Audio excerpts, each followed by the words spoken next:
बेजुबान के लिए आपको बहुत ढेर सारी बधाई। Thank you. और आप अपनी थोड़ा सा लाइफ जर्नी के बारे में बताइए और जर्नी के बारे में बताइए, और इतनी बेस्ट सॉन्ग आपने दिए हैं जैसे कबीरा और कितने अभी देवडी और फिर वगैरह, तो इसमें इतने लव सॉन्ग देने का।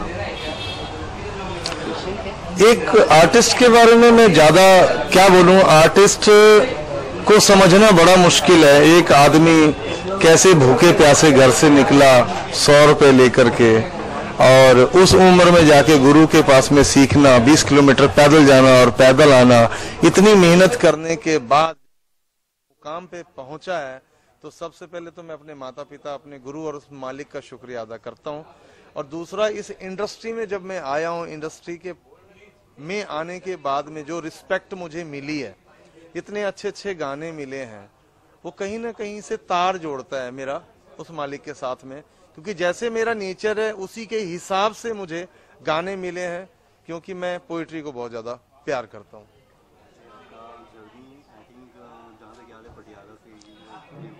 हाँ जी, और वहाँ से लेके अभी तक की जर्नी, हाँ जी, कैसी रही और कितने ऊंचाई, कितनी कमियां, कितनी कठिनाइयां जो झेलनी पड़ी, कितनी आसानी से? मैं ज्यादा कुछ सोचता नहीं हूँ, क्योंकि सोचने से आदमी को सोच रोक देती है। मैं घर से यही सोच करके निकला था कि मुझे म्यूजिक करना है, फिलॉसफी को पढ़ना है, करनी है। और यहाँ तक अगर मैं पहुंचा हूं तो मुझे नहीं लगता कि मैं स्ट्रगल किया हूं। मैं जस्ट जैसे स्मूथली चल रहा था पंजाब में, दिल्ली में, फिर मैं यहाँ आया, स्मूथली चलता गया, रिश्ते बनते गए, रिश्ते बनते बनते मुझे गाने मिल गए, और गाना गाते गाते मैं यहाँ तक आ गया। कबीरा, आयशा, देवड़ी इतनी फेमस सॉन्ग है, उसके बाद ये बेजुबान इश्क भी जो सॉन्ग है, हाँ जी, फेमस हो रहा है। हाँ जी, मतलब इसका कितनी खुमारी बढ़ती जा रही है इसके बारे में, लव सॉन्ग के ऊपर? मैं मतलब जितनी तारीफ करूं जसवंत जी की, जिन्होंने फिल्म डायरेक्ट की है, खुद बहुत अच्छे इंसान है, बहुत अच्छा लिखते हैं, और इतनी सारी फिल्में बनाई हैं उन्होंने, इतना तजुर्बा, सारे अवार्ड लिए हुए हैं। फर्स्ट फिल्म उनकी डेब्यू है। और सबसे बड़ी बात कि एक हम्बल होने के साथ साथ एक फिलोसफी का ज्ञान होना बहुत जरूरी है, जो आजकल देखने को भी नहीं मिलता है। क्योंकि फिलोसफी से कहीं ना कहीं दूर होते चले जा रहे हैं हम लोग, एक दूसरे को इग्नोर करके। तो कहीं ना कहीं से म्यूजिक में आपको दिखता है वो सारी चीजें, क्योंकि जो म्यूजिक आपका बेजुबान इश्क में हुआ है, बहुत अच्छा रुपेश ने किया है गाना। रुपेश की जितनी तारीफ करूं, क्योंकि मेरा स्ट्रगल का दोस्त था, उसने उसी टाइम बोला था कि पाजी जिस दिन फिल्म करूंगा मैं आपको पहला गाना गवाऊंगा अपने मूड का, और उसने अपने वादा निभाया मेरे साथ में। इस फिल्म के अंदर में मेरे एक ही गाने थे, दिल परिंदा, अनीता भट्ट गाई है मेरे साथ में। फिर जसवंत जी खुद बोले कि तोची जी मुझे लगता है शायद ये सोलो गाना भी है, आप सोलो भी गा दो। तो एक गाने के 2 गाने बने, और कमाल की पोइट्री है, कमाल का कंपोज किया है रुपेश ने, और जसवंत जी ने लिखा है। मतलब जितनी भी मैं तारीफ करूं बेजुबान इश्क के लिए, बेजुबान इश्क का मतलब ये है कि मैं किसी को कह नहीं सकता बेजुबान, है ना। तो बगैर लैंग्वेज के लोग जो जीते हैं, उनकी परिभाषा को समझना बहुत मुश्किल होता है। और मैं हर इंसान को पढ़ते हुए यहाँ तक आया हूँ, 1 सेकंड में पढ़ लेता हूँ कि वो आदमी कहाँ सोच रहा है, मेरे बारे में क्या कर रहा है, और वो पढ़ करके मैं यहाँ तक आया हूँ। इसलिए मैं स्मूथ रहता हूँ, क्योंकि मेडिटेशन करता हूँ। और जब आप ध्यान लगाते हो, आपको ये नहीं पता होता है कि ध्यान में क्या चीज मिलने वाला है मुझे, क्योंकि कनेक्टिविटी हो जाती है उस मालिक के साथ। तो आपके विचार ऑटोमेटिकली चेंज होते जाएंगे, वो गाने में आपको दिखेगा। शायद इस मामले में मैं बहुत लक्की हूँ।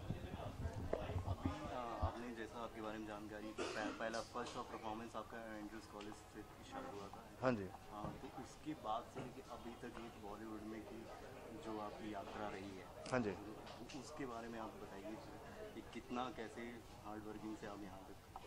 हार्ड वर्क देखिए, जब मैं गुरुजी के पास सीखता था तो 20 साल जाता था पैदल, 20 किलोमीटर जाना, पैदल 20 किलोमीटर आना, वो सबसे बड़ा हार्ड वर्क होता था। क्योंकि आपके जेब में पैसे नहीं है, और आपको जाना अपने गुरु के पास में, खाने के लिए भी पैसे नहीं है, और डेली अप डाउन करना आपको 30 से 40 किलोमीटर, वो हार्ड वर्क था।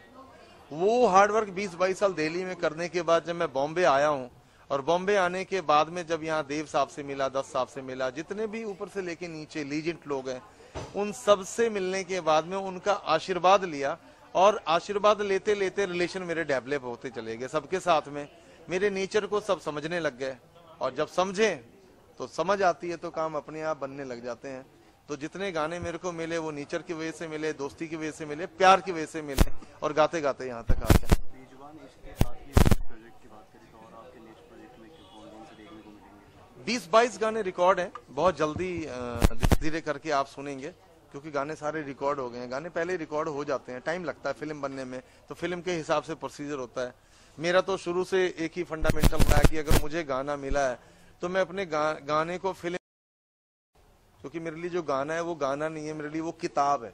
क्योंकि एक गाने में आप पूरी फिल्म लिख सकते हो, तो मैं गाने को पूरी किताब में देखता हूँ, और गाना पहले ले करके उस किताब को खोलता हूँ, और 3-4 दिन के बाद जब मैं गाने जाता हूँ तो वो मैं किताब नहीं है, वो गाना नहीं है, वो एक हिस्ट्री है। क्यों? क्योंकि फिल्म की हिस्ट्री में मैं शामिल होने जा रहा हूँ, तो इसलिए हिस्ट्री में शामिल होना है तो पहले उतारना जरूरी है। तो मेरा काम करने का तरीका थोड़ा सा अलग है। जैसे कि अभी आप सिर्फ लव सॉन्ग के ऊपर ही वो करते हैं, अगर लव सॉन्ग से हटके अगर रैप टाइप का और फिर अदर सॉन्ग वो देना हो तो अभी तक आप देखिए लव सॉन्ग नहीं गाया है मैंने गल मिट्टी मिट्टी डांस नंबर भी गाया, मल्लो मल्ली भी गाया, गुड़नाल इश्क मिठा भी गाया हूँ, नो वन किल जैसिका का दिल्ली भी गाया हूँ, देवडी का वो परदेसी भी गाया हूँ, और ओ बुल्ले शाह भी गाया हूँ वेडनेसडे का, और इतने सारे शोर इन द सिटी का साइबो है, इकतारा है, कबीरा है। तो म्यूजिक डायरेक्टर और डायरेक्टर, इन दोनों का कॉम्बिनेशन होता है। डायरेक्टर का विजन होता है, म्यूजिक डायरेक्टर उसको कंपोज करता है, फिर उसके दिमाग में होता है कि ये गाना मुझे किससे गवाना चाहिए, तो इस तरीके से फिर सिंगर को बुलाया जाता है। तो वो म्यूजिक डायरेक्टर की उपज होती है कि कौन से गाने में कौन से सिंगर को बुलाएगा। ये है।